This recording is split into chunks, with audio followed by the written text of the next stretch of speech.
Salve a tutti, buonasera a tutti, ciao Massimo Privitera. Ciao Marco Testoni, benvenuti a questa serata diretta molto speciale, molto speciale. Molto speciale, siamo molto contenti perché stiamo parlando di un documentario che uscirà prossimamente Il su 20 Sky, marzo. il 20 marzo su Sky, che io ho avuto modo di vedere in anteprima, me ne sono innamorato proprio perdutamente, non solo del documentario, ma anche della storia che narra questo documentario, perché è una storia bellissima dedicata dove il protagonista è un rione, il rione Sanità. La Allora, rinascita di un rione famoso, tra l'altro. esattamente. Oggi ne parleremo con tutti i protagonisti, insomma, tutti i protagonisti sono una buona parte dei protagonisti e con i registi. Però direi Massimo, tanto per introdurre, voglio dire, chi ci sente a questo lavoro, facciamo vedere il trailer. Il trailer.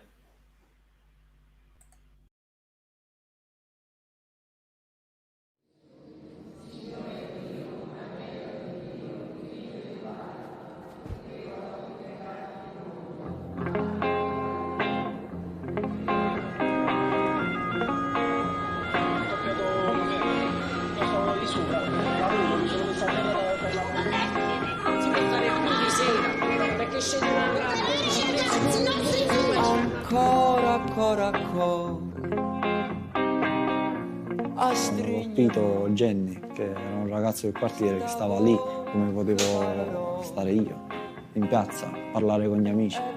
Per noi il nostro quartiere da ragazzini, da adolescenti era un quartiere, era un ghetto. Era difficile vivere nel nostro rione, era un rione evitato da tutto e da tutti. Ma brucio.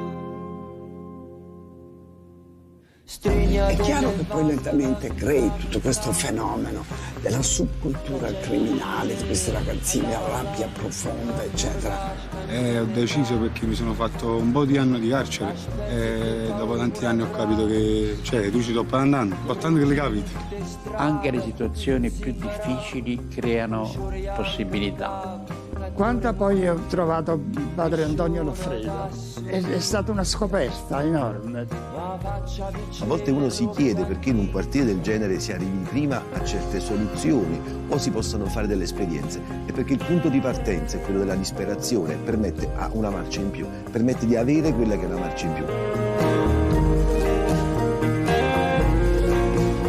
Il senso per cambiare le cose, no? È abituare le persone a vedere il bello.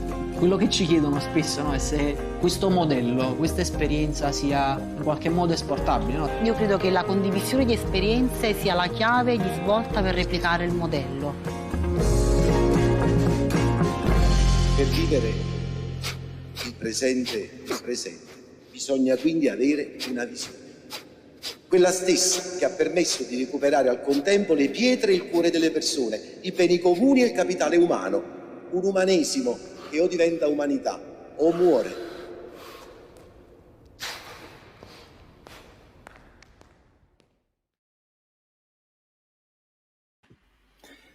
Beh, già che dire, già dal trailer ce n'è tanto da parlare, voglio dire.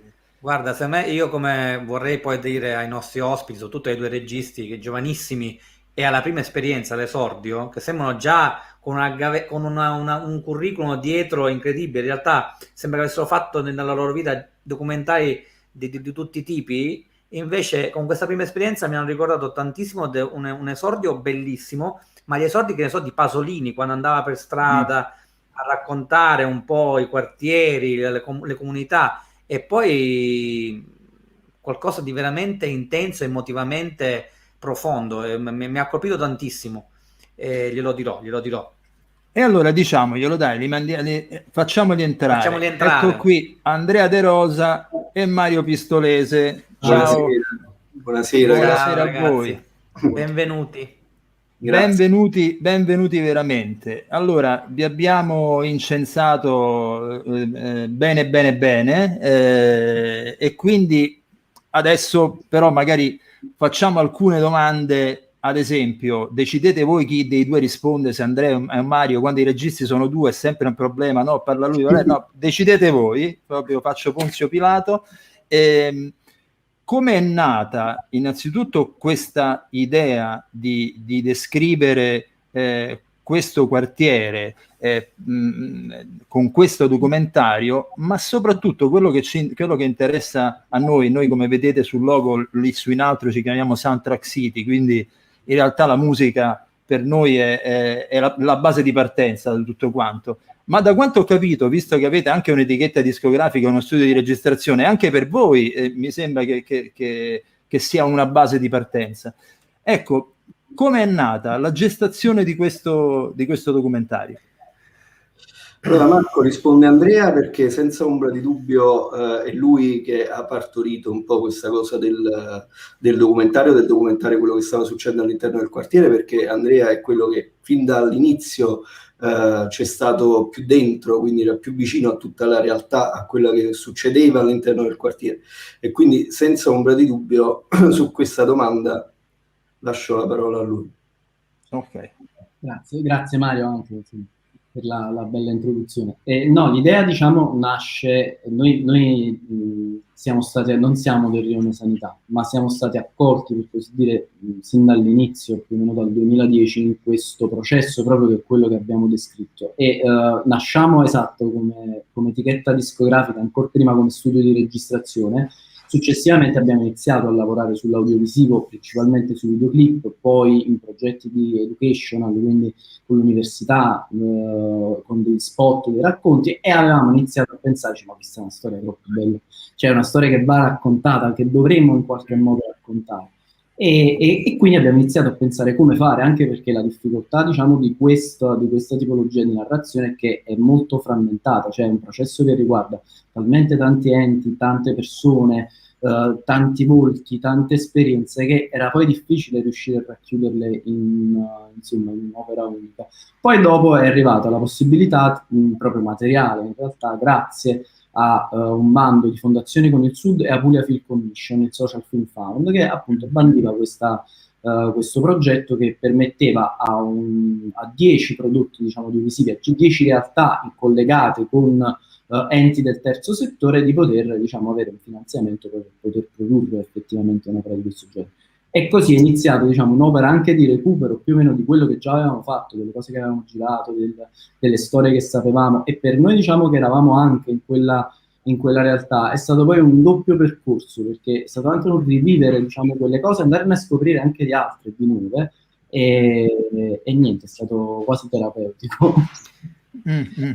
Sì, come diceva Andrea, la prima difficoltà era proprio quella di capire come in qualche modo descrivere questo processo che era frammentario all'interno dei quartieri, ma soprattutto il processo che nasce da persone, dall'umanità di alcune persone. Allora la prima domanda era: come si fa a descrivere anche la bellezza del quartiere, no? La bellezza di tutto quello che stava succedendo, ma anche la bellezza proprio del rione, che nonostante quelle che sono poi le cronache, tutto quello che si dice, nasconde all'interno una bellezza fatta proprio di persone, fatta di umanità. Come la fai a descrivere da un punto di vista audiovisivo una cosa del genere? L'unica idea che ci è venuta in mente all'inizio è stata quella di osservare e riportare, quindi abbiamo iniziato proprio da lì, cioè abbiamo iniziato proprio standoci dentro, comunque stando all'interno del quartiere, essendo partecipe di quelle storie di rinnovamento, quelle storie di rinascita, se vogliamo. In qualche modo c'è stato in qualche modo semplice vedere e riportare e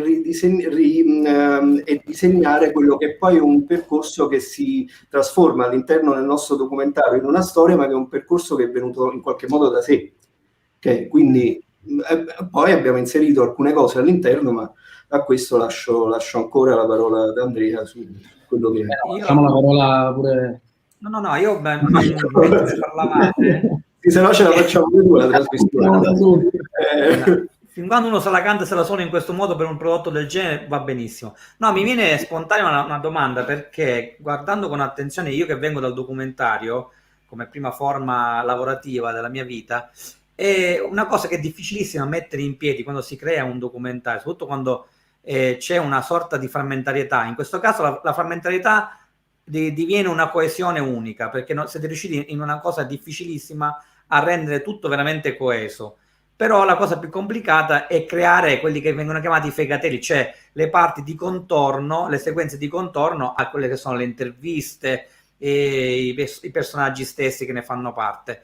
E io in questo, come dicevo poco fa nell'introduzione, prima di avere voi qui con noi, l'ho trovato molto pasoliniano, molto, anche, devo essere sincero, anche qualcosa un po' vicino a un personaggio che appartiene proprio per eccellenza, che è Paolo Sorrentino.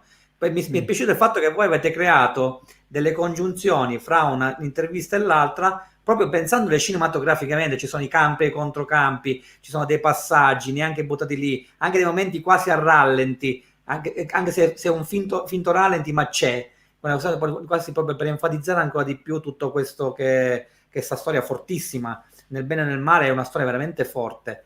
Ma l'avete pensata proprio così, o avete ragionato prima su queste cose, o vi sono venute spontaneamente stando lì, vivendole lì di persona? Guarda, diciamo che è stato, come poi credo alla fine, diciamo, iniziando per farne anche altri documentari, un documentario tu magari fai il trattamento, te lo scrivi, poi in effetti viene anche un po' da sé, perché vai scoprendo, diciamo, anche altre cose, anche in una realtà che conoscevamo bene. Per quanto riguarda, diciamo, la parte anche fotografica, così devo dire che noi siamo stati, cioè, così come, diciamo, abbiamo raccontato quello che è un mondo molto coeso, fatto di tante persone, anche la nostra realtà di produzione, diciamo, è molto particolare, nel senso che siamo un gruppo, qui adesso ci siamo io e Mario, ma che è molto più ampio, a partire da Tato Strino, Giulio Ammorra, Luigi Petrazzolo, e che ci hanno dato una grande mano, una grande mano anche ad interpretare fotograficamente quello che poi sono, diciamo, anche e soprattutto le scene più, per così dire, oniriche, cioè, che ne so, quella del pugile, oppure Aloca, che suona in piazza, che sono un po' diciamo, ci tengo soprattutto anche la parte più emotiva. Ci tengo a ringraziare soprattutto Datostrino, che è stato bravissimo, devo dire, cioè nel senso ci ha supportato tantissimo. Ma tutte queste scene ti ringrazio prima di tutto sia per Sorrentino, ma soprattutto per Pasolini, non mai è troppo esagerato. Poi dopo ricorderemo a chi ci sta seguendo che io assolutamente non ti ho pagato per dire no. Siamo lontani, non è possibile, anche tramite il bonifico. No, ma io poi lo devo passare a lui lo giusto guiderdone, come si suol dire. Sentite, la mezza. Senti, io faccio quello che deve mantenere la scaletta. Allora, in questa storia, in questa narrazione di questa fantastica storia che è, diciamo, questo associazionismo, chiamiamolo così, artistico, culturale, che vive all'interno del Rione Sanità, ci sono tanti personaggi chiave che secondo me come posso dire, puntellano tutta tutto il documentario. Uno, secondo me, che è fondamentale, a cui io sono particolarmente grato, è il bambino che avete visto nel trailer, il piccolo violinista. Secondo me quell'immagine di lui che suona il violino, quel pezzo di Elgar da solo nella piazza, è molto molto molto forte, ma non è l'unica immagine forte, poi ce ne sono altre che ne parleremo. Una l'hanno già citata, quella alla Scorsese, la Toro Scatenato. Allora facciamo entrare in scena questo stupendo, giovanissimo violinista. Eccolo qui, ciao! Ciao Aloca! Ciao Aloca! Ciao a tutti! Ciao! Anche io ho scambiato il tuo cognome con il nome, mi scuso, tu ti chiami Aloca e non Anthony. Anthony è il cognome. È il cognome, sì. È il cognome. Senti, ma la prima domanda è, tu adesso quanti anni hai e da quanto tempo è che suoni il violino? Sì, allora, io adesso ho 13 anni e suono il violino nell'Orchestra Sanità Ensemble da ben 5 anni. Ok, da ben 5 anni, perché raccontiamo uno di queste splendide creature nate all'interno del Rione Sanità e questa Sanità Ensemble, che sarebbe un'orchestra giovanile. In quanti siete voi dentro questa orchestra? Ne siamo nel nostro reparto ne siamo verso 50, 55. Sì, Sì. musicisti. Ma poi non siete solo voi 50, perché io ho visto al San No, Carlo no. che eravate tantissimi. Siamo una suddivisi. una compagine orchestrale degna del San Carlo, tra l'altro. Ecco, vorrei dire. perché l'altro piccolo miracolo è che questa orchestra poi è andata a suonare anche a un teatrino così, al San Carlo. Senti, tremavi quando stavi al San Carlo a suonare? Era un'esperienza unica, non avevo mai provato un'esperienza così. È una prima volta anche per me, quindi era molto emozionato, ma nello stesso tempo avevo quella paura di sbagliare davanti a tutte quelle persone. Ci Ma credo. per fortuna ci sono riuscita. Ti voglio dire, io sono un musicista, ho 60 anni e al San Carlo non ci ho mai suonato, quindi voglio dire, tu hai fatto una cosa gigantesca, quindi bravo. Senti, c'è una frase che tu dici durante il film che io adesso la cerco e ce la spieghi un po', perché è bellissima. Te la ripeto, per me la musica sinceramente ha cambiato il modo di pensare, essere più paziente, perché quando il maestro ti dà un pezzo non è che lo puoi fare subito, prima lo devi analizzare, capire come il ritmo, e quindi mi ha fatto capire prima di tutto la pazienza. Chiunque è un musicista non sai quanto ti capisce, cioè quindi io stavo ore e ore a provare un passaggio, io sono le percussioni però, e quindi questo è un esercizio che è proprio spirituale quasi, ed è bellissimo quello che tu dici. Quindi prima tu non eri paziente? Diciamo, volevo fare le cose troppo di fretta, non avevo pazienza, assolutamente, zero, minimo. Ma con l'orchestra, con l'aiuto dell'orchestra, tu ti metti nella situazione dove il maestro ti dà un pezzo, tu non è che lo puoi suonare a prima Subito. vista, sì, puoi essere bravissimo a suonarlo a prima vista, ma comunque ci vuole quella pratica, quell'analizzare del pezzo, identificare le varie particolarità del brano. Quindi per questo mi ha donato questo attributo, cioè la pazienza, perché come avevo detto prima è una cosa che non puoi fare subito, quindi devi analizzarlo, devi leggere le varie note, devi capire quanto dura ogni nota, devi capire la musicalità. Quindi per questo mi è dato la pazienza. Guarda, io non ti ho interrotto perché è meraviglioso quello che dici, proprio bravo. Io voglio Aloca. un'intera generazione come Aloca, voglio un'intera generazione futura come lui, che è straordinario. Mi ha messo i brividi come me li aveva messe già durante la visione, figurati. Senti, Bravo, una bravo, domanda, tanto questa è una domanda che te l'avranno fatta chissà quante volte, ma tu veramente vuoi fare il musicista poi da grande?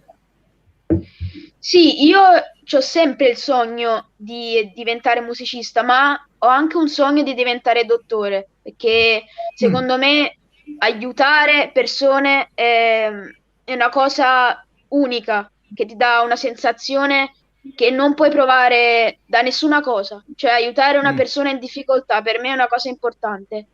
Quindi vorrei fare anche il dottore. Quindi io vorrei fare musicista e dottore allo stesso tempo. Il musicista è un po' un dottore dell'anima, quindi ci sei lì vicino, quindi attenzione che ci sei lì vicino. E comunque ci sono tantissimi musicisti che sono anche dottori, questo c'è da dirlo. Senti, Loca, una domanda velocissima te la fare. Cosa dicono i tuoi fratelli della tua performance attoriale? Dicono... Vabbè, dicono... Sono molto... che vi devo dire? Dicono che guardano con grande entusiasmo, possiamo dire. Dicono che vogliono diventare come me, eccetera. Io li ringrazio.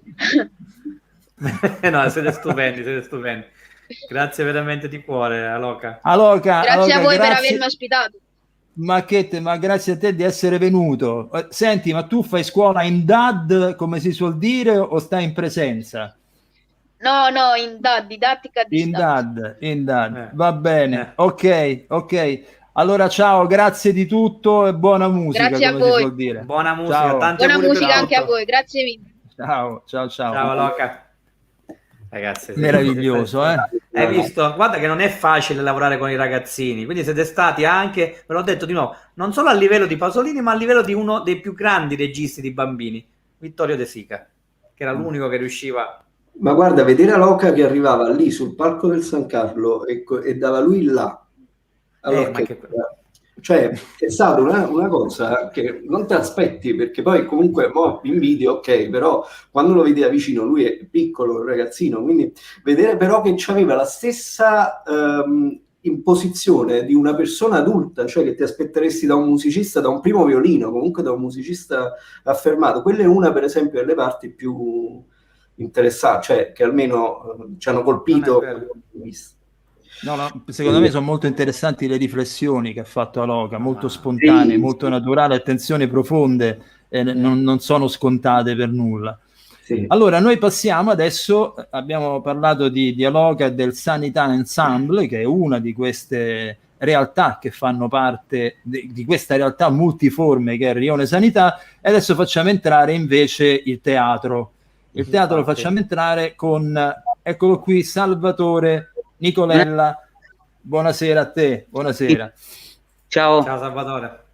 Allora, tu rappresenti un po' come posso dire, la parte teatrale di questo documentario. Ti devo fare un paio di domande, ma vorrei che prima mi descrivessi, ecco, a livello appunto di attività teatrale, che cos'è successo a Rione Sanità.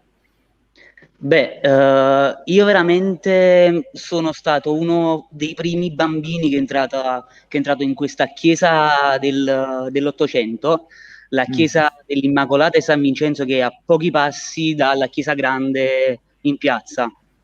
Avevo 9 anni e stavo con il mio gruppetto di ragazzini a fare gli scugnitti e a giocare a pallone in mezzo alla piazza, finché un giorno una ragazza che doveva fare un esame per la sua tesi di laurea organizza uno spettacolo con noi, con i bambini che frequentavamo anche la parrocchia, e da quella volta dove noi ci siamo divertiti tantissimo, e alcuni adesso sono tutti amici miei, amici e colleghi, da quell'avventura che abbiamo fatto Don Antonio Loffredo ci venne a vedere e ci consegnò le chiavi di questa chiesa e ci ha dato la bellissima opportunità di farne un teatro. Oggigiorno siamo il nuovo Teatro Sanità con il nostro direttore artistico Mario Gelardi, e siamo una delle realtà che collabora con tutta la rete di Fondazione San Gennaro e con tutte le altre associazioni che ci stanno nel quartiere. Da quando esiste l'attività del nuovo Teatro Sanità? Noi siamo aperti facciamo cartellone dal 2013. Dal 2013, ok. Quindi andate quasi sui 10 anni, via. Caspita. Quasi.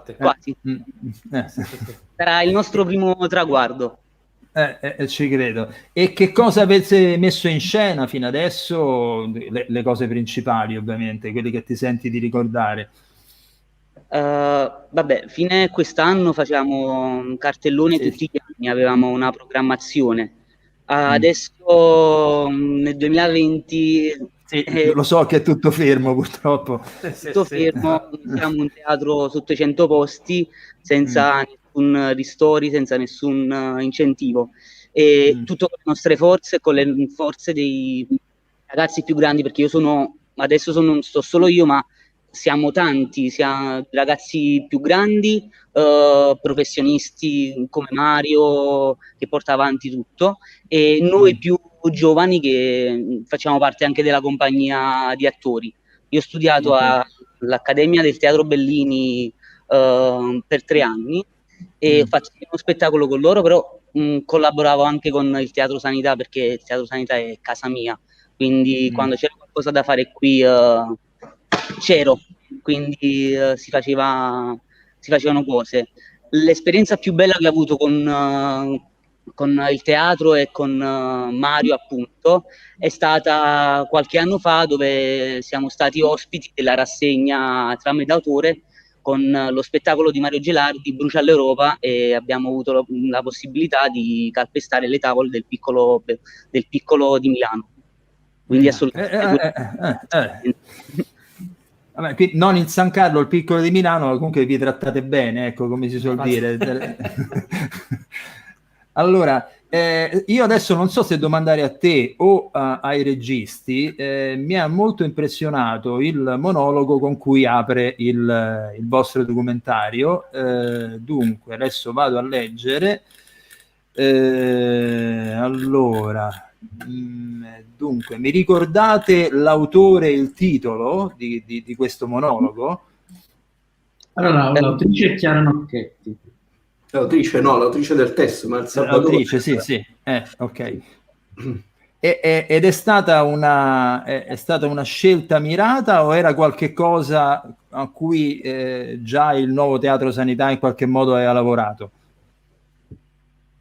Qualcuno di voi, non so chi. No, non era una cosa, diciamo, era stata una scelta mirata, perché in realtà il testo viene proprio, è tratto, diciamo, da un libro di Chiara Nocchetti, nel quale sono raccolto, diciamo, delle storie per così dire, dei protagonisti, diciamo, di quelle che avevamo. Quindi, e racconta, tra l'altro, anche, è la prima pubblicazione di Edizioni San Gennaro, che è un altro pezzettino, diciamo, di questo puzzle, che abbiamo raccontato in questo modo. In realtà ci sono un paio di messaggi, diciamo, latenti all'interno del documentario. Uno di questi è proprio la storia, diciamo, interpretata da Salvatore, che racconta in qualche modo le Edizioni San Gennaro, e l'altro è quello che cui ti riferivi prima, è la musica e dell'etichetta di Apogeo Records, che non viene, diciamo, raccontata in maniera diretta, no? Ma viene raccontata attraverso le musiche. Quindi questa è stata la scelta. E poi, tra l'altro, Salvatore, che interpreta sempre Salvatore, che è quello che vediamo, diciamo, successivamente nel documentario. Quindi c'è una specie, diciamo, di circolo di cose che si vanno ad inseguire. Questo è stato. È un meccanismo virtuoso. E io a questo punto, scusate, però forse è il momento di far entrare quello che mi sembra un artefice di tutto questo, e sto parlando, eccolo qui, Don Antonio Loffredo, benvenuto. Buonasera a tutti, salve. Buonasera a tutti. Dunque, io di domande ne ho a bizzeffe, no? Ne ho proprio tante. Allora, inizierei da quella che ho sentito durante il trailer, e ovvero la disperazione da una marcia in più. È un peccato che sia così, ma credo che sia una grande realtà. Ci spiega meglio questo concetto? È un concetto semplice se uno riesce nella disperazione a cogliere una luce profonda, no? E quando tu vedi una ferita e incominci a capire che quella ferita non è una ferita, ma può essere anche una feritoia. Se non si ha questo momento, è difficile percepire quella marcia in più che si ha pur trovandosi in una situazione cosiddetta di disagio, no? Quindi stare in questo quartiere e vedere la voglia di persone che volevano fare questo salto di qualità è fantastico, perché quella è la marcia in più. Ecco perché poi sono grandi sia nel bene e anche nel male. Quanto è cambiato il Rione Sanità ai suoi occhi? Questo documentario in qualche modo parte con delle immagini forti, ma anche con quella lista di notizie che si susseguono, no? Di quegli strilli di giornale. Ecco, lei mi sembra di aver capito dal documentario che lei è arrivato a Rione Sanità, no? Se non erro. Ma lei ma lei lo conosceva anche da prima, Rione Sanità? Sì, in genere noi preti siamo mandati, e quindi sono stato mandato a Rione Sanità, ma ho avuto la fortuna di vivere da bambino, da giovane, vicinissimo, limitrofo al quartiere, e vivere anche quel tipo di esperienza. Ecco, io so cosa significa abitare in un basso, perché mia nonna aveva un basso e ci ho dormito all'interno, e so che è come stare in una stanza e sentire il motorino che passa per il corridoio. Questa è la sensazione particolare di abitare in quel modo. Quindi lo conoscevo, e sono stato poi mandato, diciamo 20 anni fa, a fare il prete in questo quartiere meraviglioso. Io ho una domanda per Don Antonio, scusami Marco. Certo, guardando soprattutto il documentario, ma a parte il trailer che è fatto benissimo, No, mi è venuta questa domanda perché a un certo punto nel documentario stesso Don Antonio diciamo, espone una frase che mi ha ricordato una frase di Stelvio Cipriani, un compositore che non c'è più, un grande fedele, un grande credente, che disse che le cose avvengono perché devono avvenire.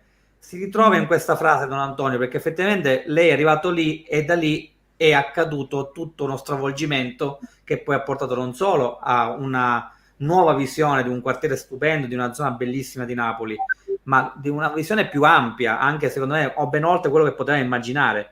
Quindi effettivamente le cose avvengono perché devono avvenire?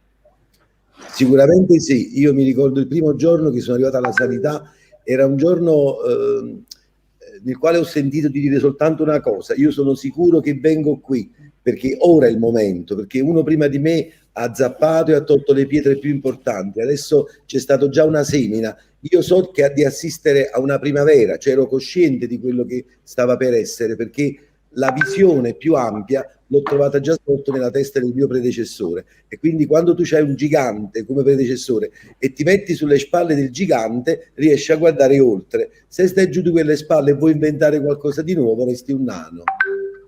Infatti. Bellissimo. Io una domanda che faccio a tutti e che mi sembra che anche nel trailer viene formulata, cioè c'è una ragazza, una protagonista che dice ci chiedono tutti se questo modello sanità può essere replicato in altre parti d'Italia e così via.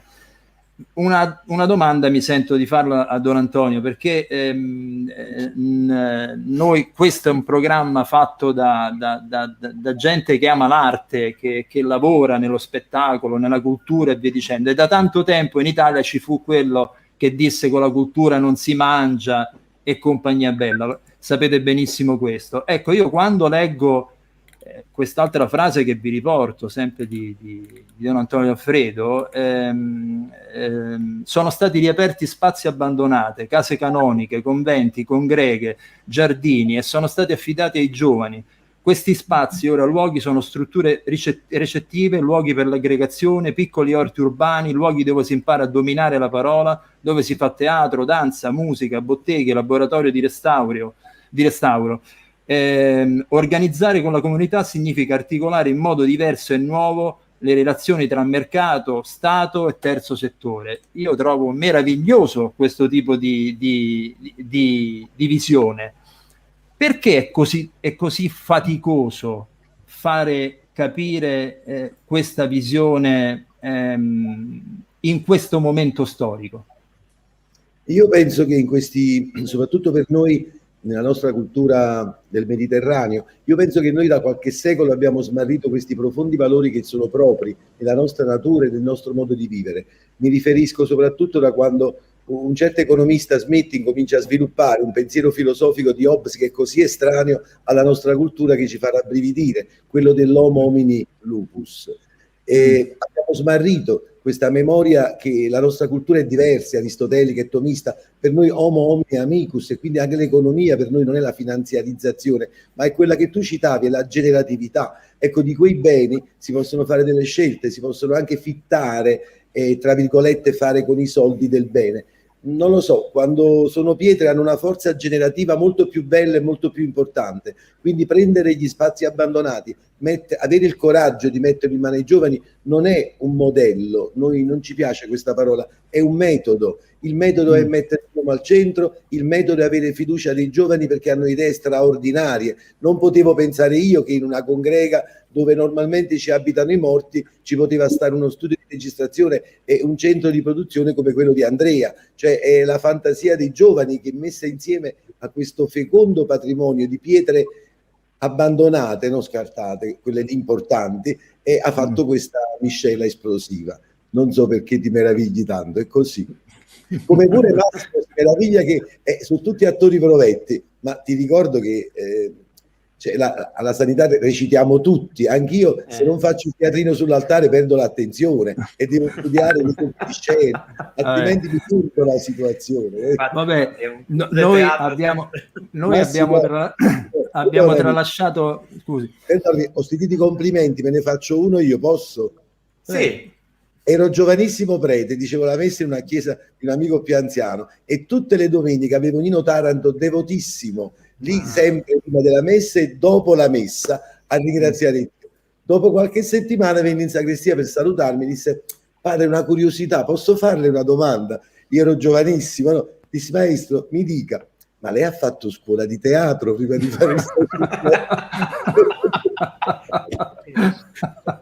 le ha affibbiato il giusto ruolo, mi sa che poi le è rimasto, perché poi è veramente il personaggio più raggruppante tutto il resto del documentario, perché è veramente teatralissimo. Mi piace questa cosa. Comunque molto, non molto. possiamo vogliamo parlare del film di Andrea, per piacere? Posso? No, parliamo del film di Andrea. Il film di Andrea è basato sulla storia dove Antonio Loffredo c'entra qualcosa.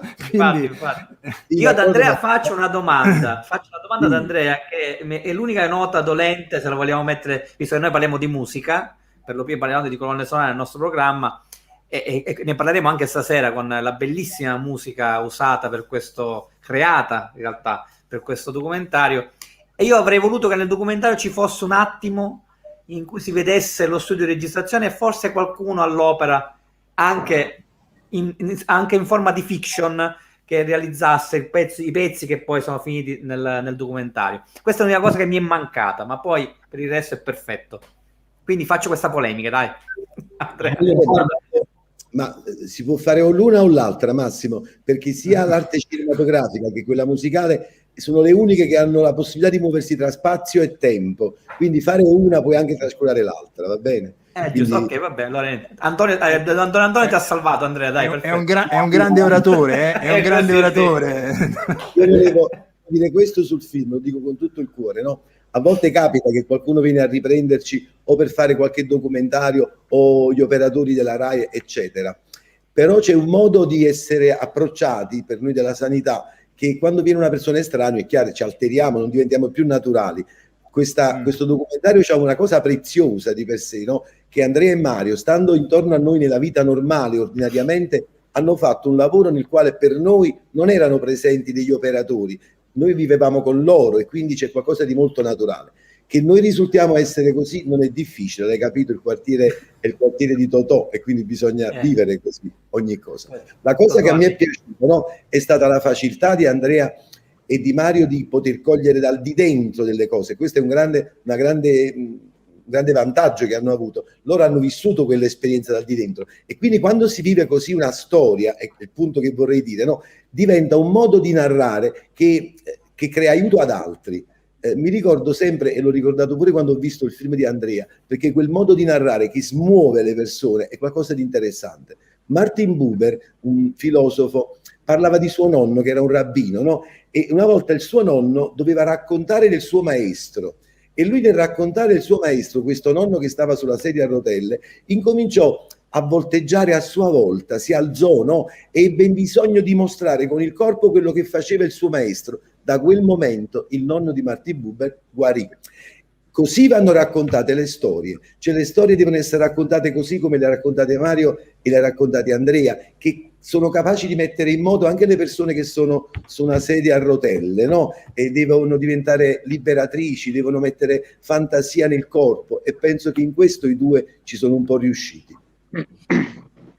No, ci sono riusciti al 100%, ve lo posso dire proprio assolutamente al 100%, ma indubbiamente la storia che hanno raccontato è potente. Ve ne rendete conto di questa potenza della storia che avete raccontato? Questo è il bello della diretta, non vi preoccupate, questa è la musicalità e la colonna sonora di questo momento. Rispondete, ragazzi. Beh, sicuramente, nel senso che, ripeto, come già ha detto pure Antonio, insomma, essendoci dentro in questa cosa, ed essendo, diciamo, stato girato anche in un arco di tempo molto lungo in realtà, ma veramente lungo, e l'idea è stata, esatto, che è come se avessi raccontato poi un pezzo della tua vita, e quando poi dopo lo vedi compresso, diciamo, in quei 71 o 58 minuti, a seconda delle versioni, diciamo, che abbiamo fatto, è almeno per me molto potente, nel senso che rivedi una parte importante, e anche per noi due, diciamo, per me e per Mario, che non siamo nati, diciamo, siamo sanitari per scelta, a volte, cioè, diciamo, è una cosa che insomma ci rende in parte anche orgogliosi, perché in effetti è più di un semplice esatto film per noi, ma è come se fosse quasi una cronaca, e quindi anche questo risponde, diciamo, a quello che dicevi tu prima sullo studio di registrazione, la scelta proprio di non comparire, perché chiaramente altrimenti ci saremmo auto-intervistati in qualche modo, o comunque avremmo dovuto mettere, diciamo, in primo piano anche proprio quello che facciamo. Abbiamo deciso di raccontarla con le musiche, cioè con la colonna sonora, tutto il film alla colonna sonora di brani prodotti negli anni da Apogeo, e quindi anche se non lo vedi lo senti, che è quella cosa. Sì. Ma anche Mario, cioè Andrea, mi sembra di capire, tu sei musicista, no? Mi dico bene?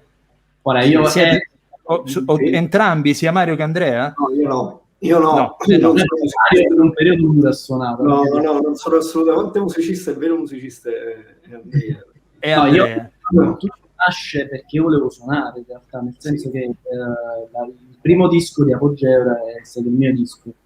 Poi dopo anche l'etichetta, poi cercavo, diciamo, qualcuno che potesse produrlo, non trovavo situazioni che mi interessassero, cioè, non mi convince, e così, prendendo un po' spunto anche dal coraggio, diciamo, che abita mo' ci vuole la sanità, ho detto vabbè, ma visto che non la trovo questa etichetta, non la faccio io.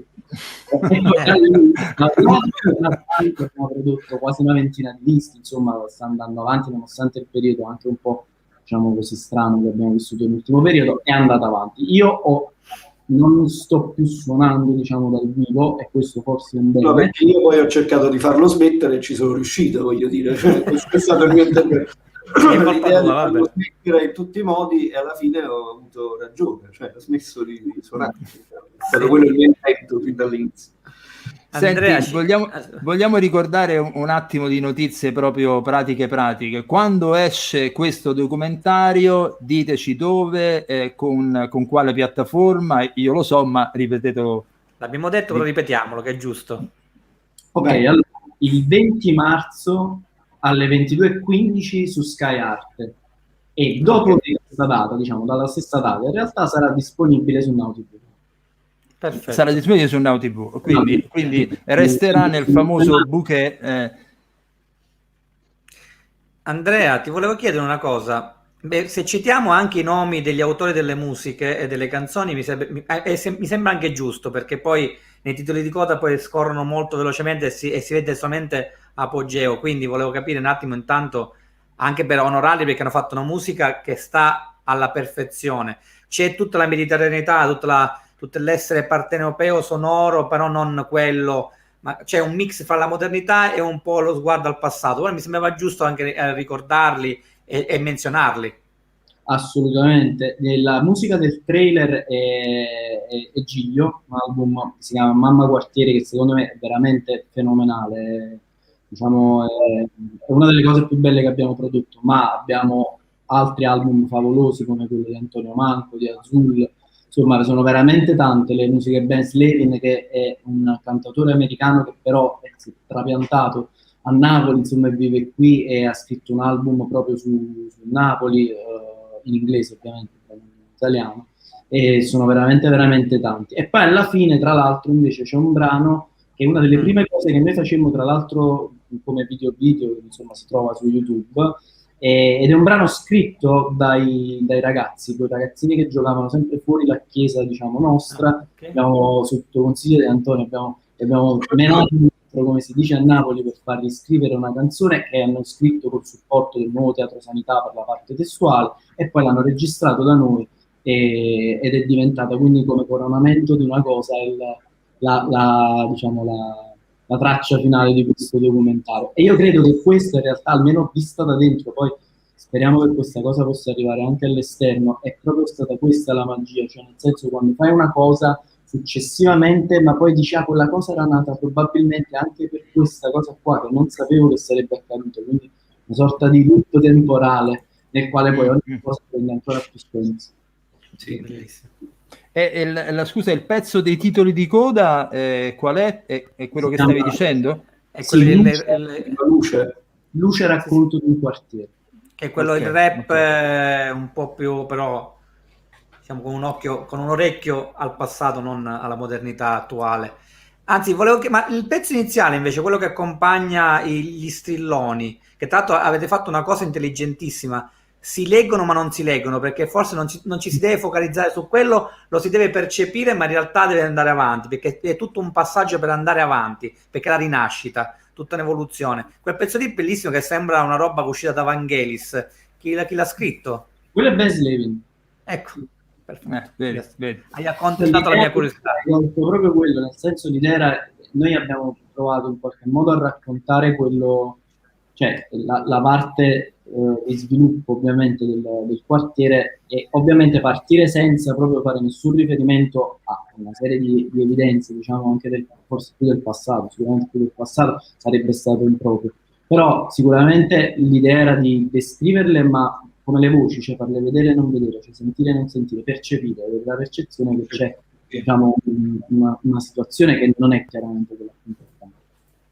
Bene. Io poi mi tengo da parte una domanda per la chiusa. Allora io faccio una pre-chiusura e la faccio un po' divertente in onore a Renato Marengo, che è un critico, giornalista musicale, peraltro vostro conterraneo, che è uno dei fondatori della cosiddetta Naples Power degli anni 70, quindi da Pino Daniele, Tony Esposito e compagnia bella. Ecco, la prima domanda che vi faccio è musicale per i musicisti. La storia musicale di Napoli è incredibile, è sempre ricca, siete baciati proprio dalla dea in questo senso. In questo momento, Andrea, lo chiedo soprattutto a te, lo vedi egualmente vivace, fertile come scena? Guarda, secondo me sì, nel senso che è avendo, diciamo, un'etichetta, una piccola etichetta chiaramente che lavora sul territorio, quello che noi vediamo è un fermento continuo e costante, e anche una forte originalità, diciamo, nelle produzioni. E poi tra l'altro noi diciamo, abbiamo un occhio particolare proprio nei confronti delle cose più giovani. In tutto questo periodo, diciamo, di pandemia abbiamo provato in qualche modo a dare supporto a musicisti emergenti, anche alla prima opera, diciamo, e fare comunque cioè continuare a uscire con i dischi, anche se chiaramente il buon senso in qualche modo avrebbe suggerito di fermarsi. Però io percepisco che c'è un forte fermento, c'è sicuramente dall'altra parte anche, almeno a mio avviso, una difficoltà nell'uscire, cioè nel senso nel far sì che questo patrimonio poi di Napoli non rimanga solo a Napoli, cioè nel senso negli ultimi forse 6 o 7 anni Napoli si è un po' chiusa in qualche modo in se stessa, cioè le produzioni hanno girato molto su Napoli, per esempio gruppi che avevano magari una capacità di attrarre un pubblico molto ampio nella scena napoletana, magari di 200 chilometri, e non riuscivano ad avere una risposta. Credo che però insomma siamo vicini anche a trovare una media, no? Cioè produrre qualcosa che sia riconoscibile culturalmente per noi, ma che quella riconoscibilità non diventi uno scoglio sostanzialmente. Posso dire che l'isolamento, questo senso di isolamento non è solo di Napoli, ormai tutte le città sono un po' isolate su se stesse, siamo nel periodo della globalizzazione, ma in realtà siamo molto più isolati di tanto tempo fa dal punto di vista artistico, dello scambio di idee e quant'altro. Massimo, prego, volevi fare... Sì, volevo fare una domanda un po' sui generi, forse non lo so. In realtà voglio che rispondano tutti quanti, ovviamente a turno. Cosa vi aspettate da ora che è finito, che andrà in onda? Cosa vi aspettate da questo documentario? Cosa ci sarà dopo questo documentario? Chi parte? Fate vobis, io... Salvatore, che è da tanto che non parla. Dai. Cosa mi aspetto da questo documentario? Beh, sicuramente spero che lo vedano quante più persone possibile, il fatto che sia su Sky Art è un buon auspicio. E quello che cambierà credo che sia sempre dovuto a noi, quindi noi continueremo sempre a fare il nostro lavoro nonostante tutto, nonostante virus, nonostante le mille cose, teniamo duro e che andiamo avanti facendo questo, producendo questa bellezza. Ecco. Bellissimo. Mario. Me, ok. Allora, personalmente penso che anche Andrea sarà d'accordo, noi non ci aspettavamo neanche qui, cioè quello che ci aspettiamo è questo, fondamentalmente non ci aspettavamo neanche che succedesse questo quando abbiamo iniziato a fare il documentario, cioè non ci aspettavamo di andare su Sky, non ci aspettavamo di avere un po' che ne parlassero, insomma. Quindi già questo è tanto. Quello che ci aspettiamo per dopo, quello che succederà dopo, anche come diceva Salvatore, ci aspettiamo di continuare a fare, che si continuino a fare cose belle, soprattutto in questo momento che abbiamo bisogno di cose belle, e speriamo di poterle fare noi, ma pure se le nostre cose non saranno belle, comunque che si continuino a fare cose belle, a parlare, soprattutto in una realtà bella come quella del quartiere e della sanità. Beh. Io mi auspico che Andrea e Mario possano continuare questo mestiere di cantastorie, perché gli riesce bene, perché continuando a raccontare in questo modo bene le storie, veramente cercando di coinvolgere, di stimolare e liberare la fantasia, cercare di svelare i significati, soprattutto di creare i legami, continuate a fare i cantastorie. Mi aspetto altri documentari belli. Dai Andrea, l'ultimo tu. Allora, prima di tutto, sicuramente, come diceva Mario, la prima grande bellezza di questa cosa, anche a prescindere da Sky, era che possiamo farlo, cioè nel senso fare un film che comunque era una forma, diciamo, narrativa un po' più complicata di quella rispetto alla quale siamo abituati. Già è stata una grande cosa che poi ti dà quella cosa di dire va bene, ne devo fare molti altri. E questo sicuramente è una cosa a cui già stiamo lavorando. Per quanto riguarda proprio questo documentario, è un altro che uscirà sempre su Sky. L'idea è di costruire, partendo da questi prodotti, da questi lungometraggi, costruirne dei corsi, o almeno un corso universitario nel formato in cui noi lavoriamo nell'altra parte della nostra vita, diciamo, dell'università, la Federico II. E quindi per completare il circuito, diciamo, abbiamo raccontato tutto quello che era la nostra vita lì nella sanità. Adesso, per proprio, diciamo, far quadrare il cerchio, dobbiamo farlo diventare e farlo combaciare in qualche modo con l'altra parte della nostra vita, che, diciamo, è quella universitaria. Noi lavoriamo in un centro che si chiama Federica Web Learning, che produce formati di apprendimento digitale massivi e gratuiti, quindi corsi gratuiti per chiunque voglia. Così è la prima piattaforma in Europa, in realtà, come quantitativo di produzione. Ci occupiamo chiaramente della parte di produzione audiovisiva. L'idea è di trasformare questo in un corso massivo come online corsi. Stiamo lavorando e speriamo di mica male come progetto, insomma, vi auguro tutto il bene possibile da questo punto di vista. Allora, io vorrei concludere questa nostra puntata con un gioco, ma un gioco dove si dicono tante verità. Noi oggi abbiamo intervistato Franco Piersanti, il compositore di Montalbano, che ci diceva un suo sistema per capire i registi quando ne conosceva. Andava a casa sua e guardava i dischi che aveva in discoteca, e da lì capiva tante cose. Allora io faccio lo stesso gioco con voi e vi dico, con tutti e quattro, mi dite un disco che avete a casa, ma anche digitale, visto che ormai un disco che avete a casa che vi rappresenta, a cui non fareste mai a meno? Vai Andrea, parti tu che sei il musicista, è più facile con te. Allora, vabbè, per non andare, diciamo, sulle cose, proprio le pietre miliari, forse direi più qualcosa, diciamo, che magari sto ascoltando in questo periodo. Va bene lo stesso. Esatto, allora, due artisti che a me piacciono tantissimo. Uno si chiama The Tallest Man on Earth, non so se qualcuno lo conosce, e poi, vabbè, Bon Iver, che secondo me per forza. Ma soprattutto perché, per come varia da un album a un altro, c'è una capacità di rigenerazione proprio di quello che fa, che secondo me è pauroso. Ok, vai Mario. E Andrea, che è il più tecnico, l'abbiamo tolto. Adesso andiamo con Mario. Io non posso rispondere perché in questo periodo sono pieno di musica classica, come potete vedere qua. Va bene. Perché sto lavorando con vari progetti sulla musica classica fondamentalmente, quindi ho opere, cose varie, quindi non c'ho un compositore, qualcuno che mi può in questo momento... Ma in generale, ci sarà un compositore con cui ti senti più... Ma se devo parlare del classico, perché mi viene da parlare di musica classica, sicuramente Verdi è uno dei miei compositori preferiti, però insomma voglio dire, ce ne sono tante di cose che mi affascinano.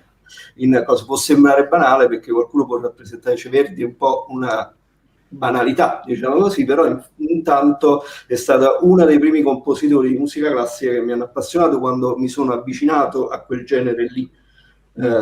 Poi vi potrei parlare di altri. Se vi devo parlare di musica contemporanea, in questo momento sono così preso dal classico che è difficile farvi un nome in particolare. È una domanda un po' spiazzante questa. Sì, ma non devi farti problemi, hai detto Verdi e non c'è da vergognarsi da dire Verdi. Non vi ho potuto rappresentare un compositore che è più giovane, diciamo così.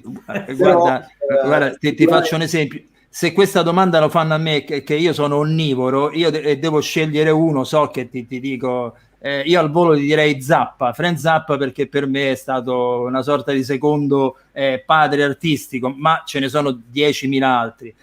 Salvatore, dici un po' te. Io, essendo un attore di CD musicali, non ne ho tantissimo, ne ho molte commedie di Edoardo, c'ho una cassetta del postino di Massimo Troisi, però c'ho anche un vinile di Pino Daniele, il terzo volume qua. Quindi andiamo sul classico, via, dai, okay. Don Antonio mica scappa pure, invece le collezioni di Fabrizio De André. Vedi? Ma perché ha avuto il tempo di prepararsi, Don Antonio, visto che hanno risposto agli altri, è tutto capito. No. Sono affezionato proprio a tutti quei bellissimi LP che sono cresciuto. Buona novella, tutti quanti. Vabbè, insomma, con De André si va sempre bene, generalmente. Va bene. A parte che si dice, lo dicono molti genovesi, dicono di avere molto a che fare la cultura genovese con quella partenopea, è molto vicina, anche se sono stati dei collegamenti tra musicisti non indifferenti, quindi non mi stupisce per nulla. Io ringrazio tutti, ringrazio Andrea De Rosa, Mario Pistolese, i registi di questo documentario, ringrazio Aloca che è andato a dormire perché domani c'ha la DAD, ringrazio Salvatore Nicolella e ringrazio l'artefice di tutto questo che è Don Antonio Loffredo, perché mi sembra evidente che è così. Grazie a tutti. Grazie veramente di cuore. Buona serata. Buona musica e buona vita. Grazie. Sempre. Grazie.